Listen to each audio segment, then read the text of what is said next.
No, that can never be. He's never been my class.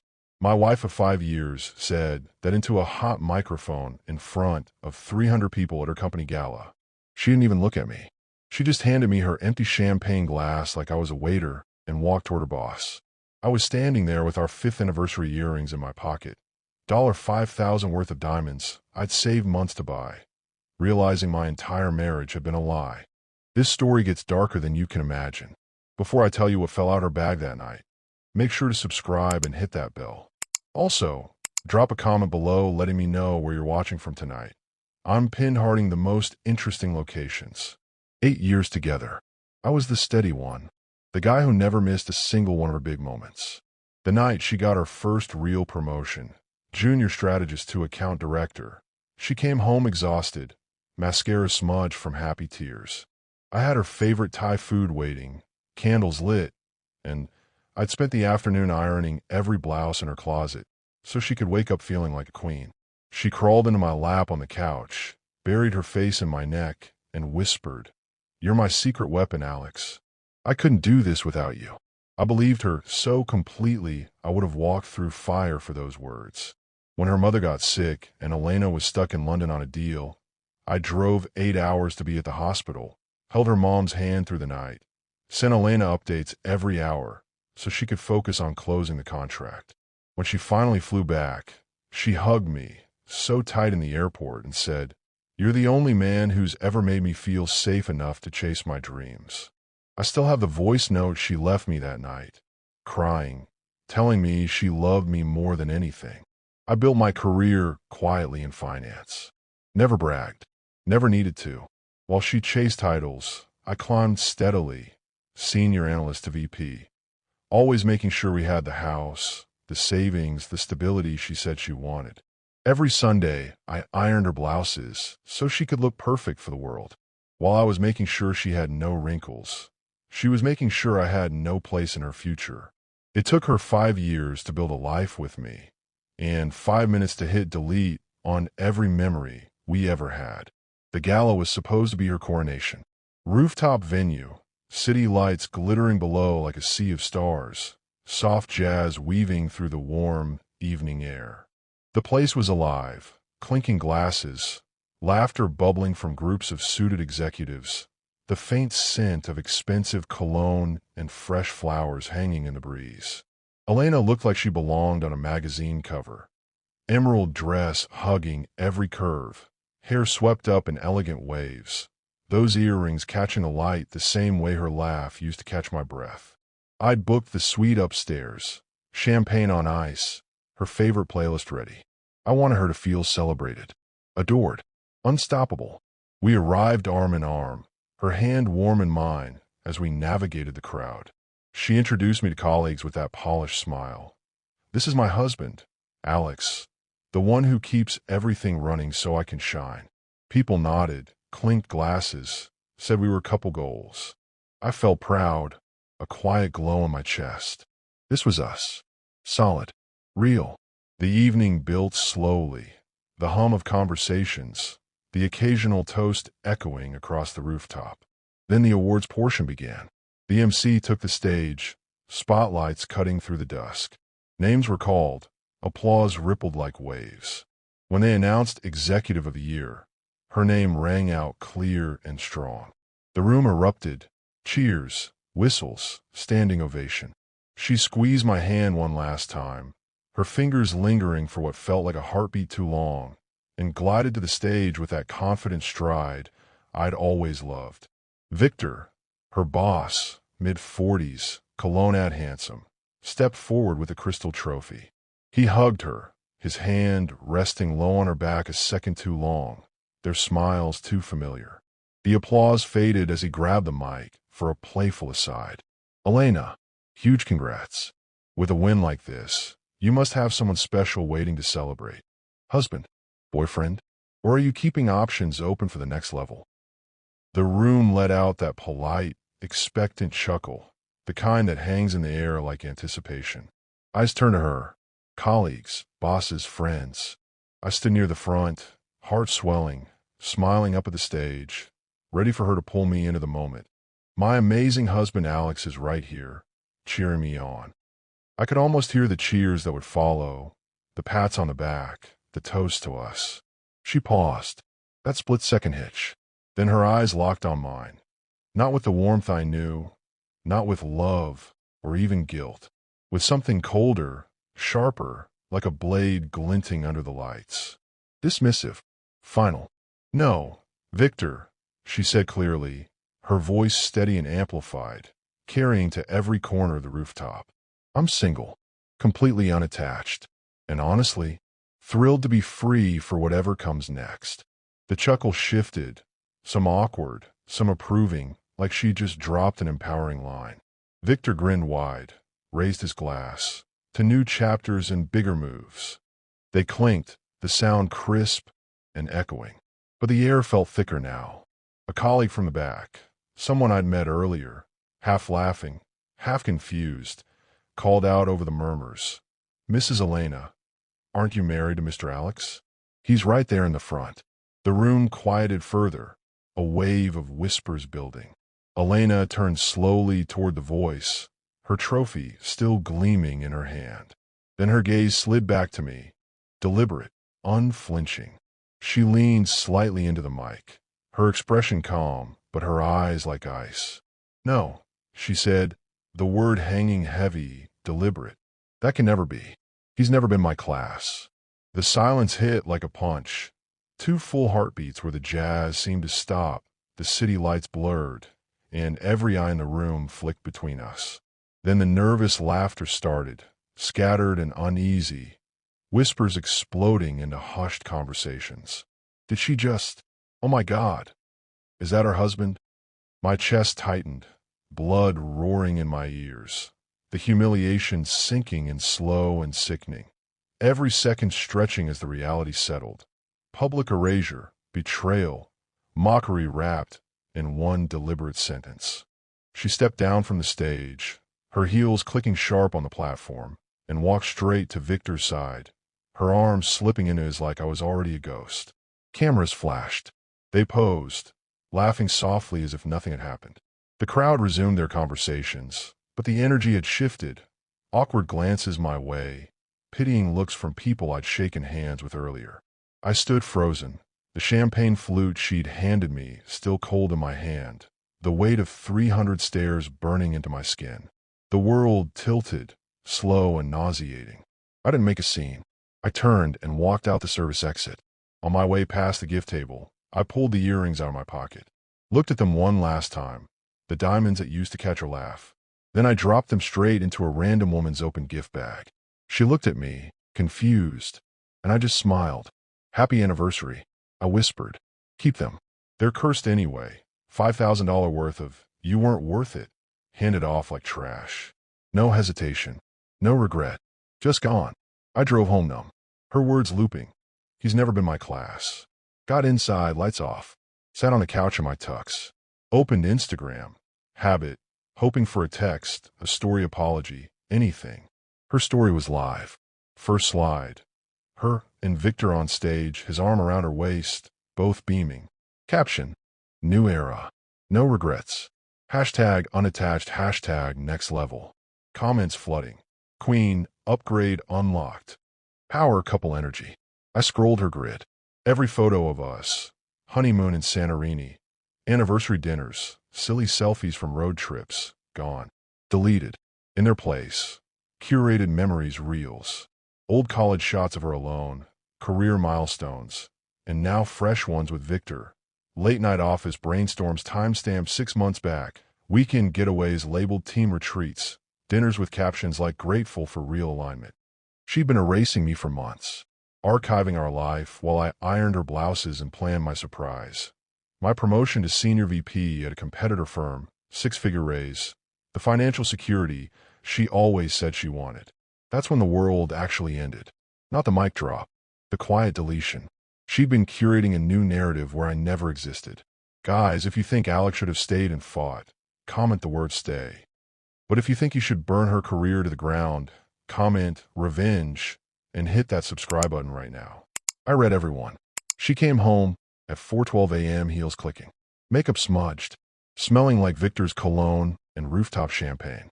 saw me in the living room, phone still glowing on my lap. She didn't flinch, set her clutch down on the coffee table. Alex, I know this came as a shock tonight, but you just have to take it like that. It's not something new. I've been feeling this for a long time. I'm just trying to be with someone on my level, my league. Victor gets the drive, the ambition, the life I built. You're comfortable, safe, sweet even. But safe isn't enough anymore. I need energy, vision, someone who matches me. I deserve that. I've outgrown us. I stared at her, voice low. You deleted every photo of us. You've been hiding it for months. She shrugged. It was cleaner. No drama. You'll be okay. You always are. Honestly, you should thank me. I'm giving you a chance to find someone. More your speed. I didn't yell. Didn't cry. Just nodded. Okay. She went upstairs to pack a few things for a friend's place. I followed quietly, not to stop her, but because something in me needed to see the end. She yanked open her side of the closet, pulling out dresses, heels, a weekend bag. As she stuffed clothes in, something small and metallic slipped from the pocket of one of her blazers, the one she wore to late strategy meetings. It hit the hardwood floor with a soft clink. A key card. Hotel key card. Not ours. The name embossed on it. The Ritz-Carlton. Date stamped on the sleeve. 6 months ago. The same weekend she told me she was at a team offsite in Chicago. The same weekend I spent alone in our house, planning how to surprise her with my promotion news when she got back. I picked it up, turned it over. On the back, in her handwriting, a tiny note scratched with a pen. V. Room 1408. Don't be late. My hand shook once, then steadied. She froze when she saw me holding it. Color drained from her face. Alex, that's... I cut her off, voice calm. I know what it is. She lunged for it. I stepped back. You kept souvenirs, I said. Of course you did. She stammered. It was one time. It didn't mean. It means everything, I said, because now I have proof. Physical proof. The emails were one thing. The posts were another. But this falls out of your bag like it was waiting for me. And it's going to bury both of you. Her eyes widened. Real fear. Alex, please. Don't. I slipped the key card into my pocket. Walked out of the room. The revenge wasn't loud. It was slow. Deliberate. Every step calculated so that when the hammer fell, there was no escape. First, the lawyer confirmed the prenup was ironclad. House equity premarital, mine. Finances separate enough to shield me. No kids. No leverage. Then the deep dive began. Nights alone in my office, door locked, screen glow the only light. I started with the basics, shared accounts, recovered deleted emails from backups, flirty threads, plans for discreet meetups, coworker whispers about Elena and Victor's chemistry. I logged every hotel charge coded as client dinner, every weekend conference that synced with Victor's calendar. The key card was the turning point. I photographed it front and back, time-stamped the images, had them notarized as found evidence. It tied specific dates to company-funded fraud. I expanded the audit trail, folded methodically. Timestamps, screenshots, IP logs. I found a receipt for a $1,200 dinner Victor put on the company card, labeled client consultation. Matched it to the photo she posted on her close friend's story that same night, my favorite view, with a wine glass emoji and a heart. The board doesn't like paying for their employees' dates. I cross-reference more. Airline upgrades, spa days, all funneled through team building expenses. It wasn't sloppy. It was blatant. Fraudulent. With the key card's handwriting as irrefutable proof, it was airtight. The gala video itself became part of the package. I pulled the clip from a colleague's story. Victor asking if she had a special someone, her denying the marriage publicly, him toasting new chapters. It showed premeditated, unprofessional conduct, encouraging an executive to lie about her marital status on company time, in front of clients and peers. The board saw it as evidence of a toxic dynamic that endangered the firm's reputation and finances. I consulted my lawyer twice more, ensuring the anonymous tip wouldn't trace back. Used a secure proxy. No fingerprints. Finally, I sent it to the board of directors. Anonymous. Surgical. Devastating. The fallout was slow at first. Internal whispers, then a storm. Victor was suspended within 48 hours. He threw her under the bus in damage control emails I later saw leaked. Called her overly ambitious, unprofessional, and a liability who manipulated situations for personal gain. She was terminated 3 days later. No severance. No glowing reference. The industry group chats exploded, screen grabs of her posts circulating, whispers about the affair turning into outright blacklisting. Clients pulled contracts left and right. Her LinkedIn went from endorsements to crickets. Recruiters ghosted her mid-conversation. She lost the corner office, the six-figure bonus she'd been counting on, the network she'd spent years cultivating. Her high-class pedestal crumbled piece by piece, each day bringing a new hit. Another door closed. Another opportunity vanished. The morning her termination was finalized, quietly, but word travels fast, I updated my own LinkedIn, excited to announce I've joined competitor firm as Senior VP of Finance. Profile picture, me in a sharp suit, city view behind me. No brag post, just facts. Let her scroll and see what class actually looked like. Victor called me 2 days later. Blocked number. I answered. Alex, man-to-man. I'm sorry. Things got out of hand. She came on to me. I hung up. Didn't say a word.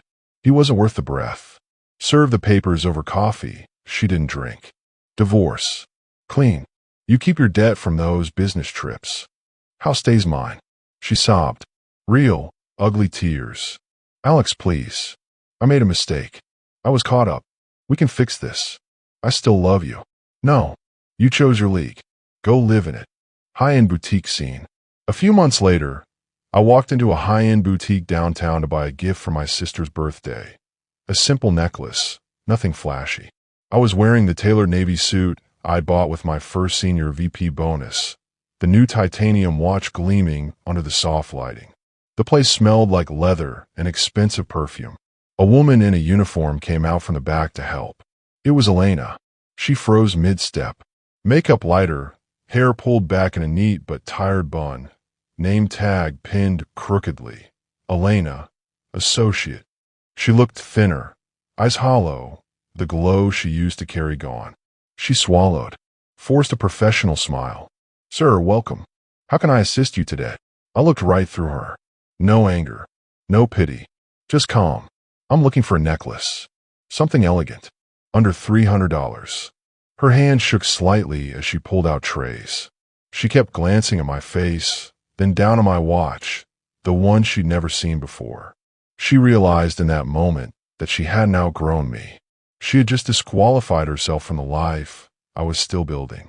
She measured chains, processed my card, bagged it, handed me the receipt. She had to say, "Thank you for shopping with us, sir. Come back soon." I took the bag, looked at her name tag one last time. She wanted to be high class. Now she's just the help for the people who actually are. I walked out without another word. 6 months after the scandal, I ran into an old contact from Elena's former firm at a conference. Turns out throwing Elena under the bus didn't save Victor. It just painted a target on his back. The board realized that if he was willing to fudge expense reports for a mistress, he was probably doing it for himself. They did a deep dive audit. Found out Victor had been embezzling small amounts through consulting fees for years. He wasn't just suspended. He was fired for cause and sued for restitution.